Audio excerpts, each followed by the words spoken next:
Welcome back to my channel, The Learning Destinations. I'm your host Avinash, and today's topic is very important, and this is especially important for those candidates who are working in banking domain as well as the e-commerce domain. Guys, have you ever thought that whenever you made any transactions, any banking transactions, you receive alert, you receive notifications, or if you book any product on e-commerce site, you receive the confirmations in terms of messages. Have you ever thought that how it works, why you receive the messages, and what are the technology behind it that works? Yes, guys, you are right.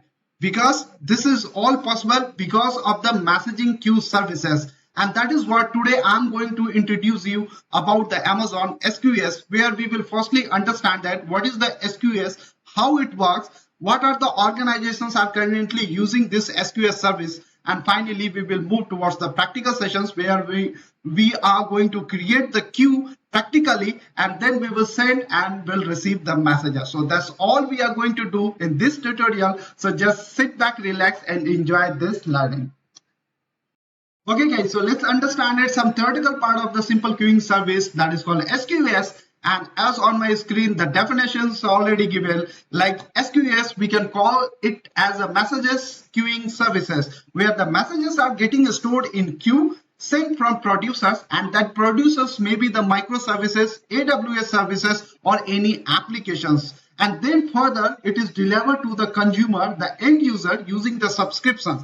That subscriptions, you can use the SNS service inside the AWS, and that you can process it through the Lambda functions or the S3 bucket functions. Okay, so now there is a small graph is given. You can understand here whenever the producers produce the message, the producers, it may be applications, microservices, or AWS services, then it is being sent to the Amazon SQS. After that, it is getting stored inside the SQS queue, and from there it is polled by the consumer. The polling may happen through the Lambda functions, easy to instance, and other AWS services.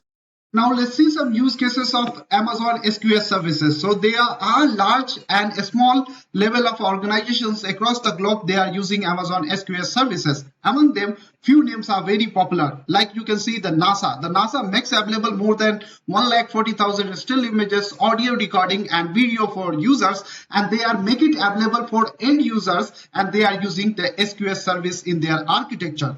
There is the EMS service, which is the large petroleum retailers in Australia are improving the performance and safety of their service station with an AWS IoT, and they use SQS to schedule, message, and exchange data between various fuel stations. Then there is a healthcare company called Change. The Change Healthcare uses AWS SQS and AWS SNS to handle millions of confidential transactions daily, and they keep transferring the healthcare data among their patients. So now let's focus on that, the technology behind the SQS services. As I mentioned that in SQS services, you need to create the queue. So there are as of now two types of queue available in under the Amazon SQS services. One is the standard and second one is called the FIFO. FIFO means first in and first out, and which is the newly introduced. And in this tutorial, I'm going to cover the FIFO, that using the FIFO, how we can create the SQS services. So now let's move towards the practical sessions. So let's move towards the practical sessions. In order to create the SQS services, you need to search here. You need to firstly log in AWS console management, and then you need to search the SQS services. After that, you can come here. And then there is options called create queue. As I mentioned earlier, like as of now, there are two kind of options available in creating the queues. One is the standard and second one is FIFO. The FIFO is first in, first out.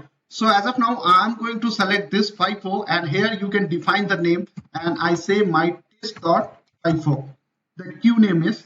Then there is the visibility timeout. You can set here. This is the retention period. So let's suppose that you want to keep your messages only for 4 days or 5 days. And let's suppose that if I set it here the 4 days, the messages will be getting deleted automatically after 4 days. Here you can set the size of the messages. Here you can set the delivery delay. Delivery delay, it means that whenever the user is receiving the messages, and if you want to, let's suppose that there is a queue and you want to set here some timing. Let's suppose that I set the 4. So after 4 seconds, the user will be receiving the messages. Simultaneously, the receiving messages, you can also put the delay time here, and accordingly you will receiving the receive messages notifications.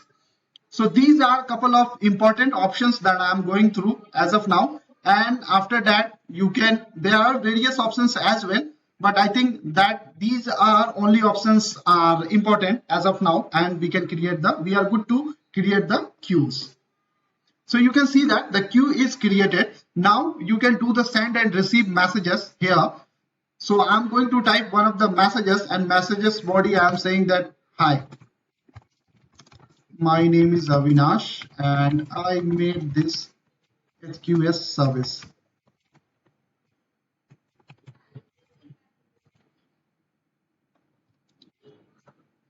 Message ID, you can keep something.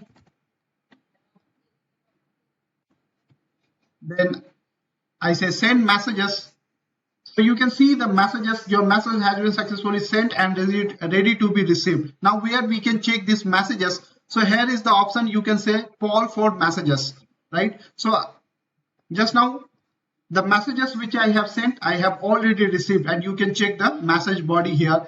And apart from that, you can check the details, right? So that's how that this queue which I made, this particular mytest.50, that is being used by the microservices, the applications, or the AWS services to send the messages, and ultimately how it is delivered to the end users when you make some functions. Let's suppose that you are making some Lambda functions where you can introduce the SNS service, and SNS service basically subscribes this particular queues by creating the topics inside the SNS. Those who has already worked on SNS, they know very well what I am talking about. If you don't know, you go into my AWS playlist. There is already sessions called SNS. You can watch it there. You will have better understanding on the SNS. So basically the SNS will subscribe this queue, and then finally it will deliver to the end user by using the functions, the Lambda functions, to the end users.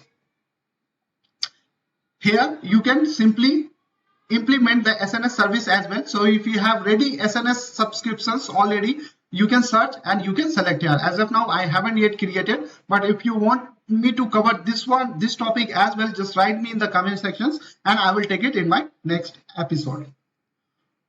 So this is all about, guys. Let me summarize everything what we have done. So firstly, we have seen that what is the definitions of the SQS services, where it is currently used across the globe, and what are the queues. And after that, we came here, we practically created the queues. We have gone through the various options inside the queue, like retention period, like message visibility, delivery delay, all these options we have seen. And finally, we draft one messages, we send, and finally we poll it and we receive it. And then we understood it, how using the SNS services, how this message can be delivered to the particular end users. Guys, there are other messaging queue available in the market like RabbitMQ, which is also a very famous. But as of now, since many customers are running on the cloud, their architecture are listening on the cloud, and they are mostly using the SQS services. So you must learn it. It is a very useful service, very easy to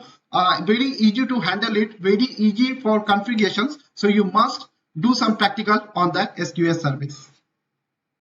Okay guys, so that's all for the day. Any feedback, suggestions are always welcome. You can write me in the comment sections, and definitely I will do the needful accordingly. And one more request, guys, please don't forget to subscribe my channel. Please like it and share it with your friends and colleague member as well, because your subscription is really encouraged me to make this valuable tutorial for all of you guys. So that's all for this lecture, guys. I will see you in my next lecture. Till the time, bye-bye. Thank you so much for watching this, and stay tuned with the learning destinations for more videos on AWS Cloud. Bye-bye. Have a good day, guys.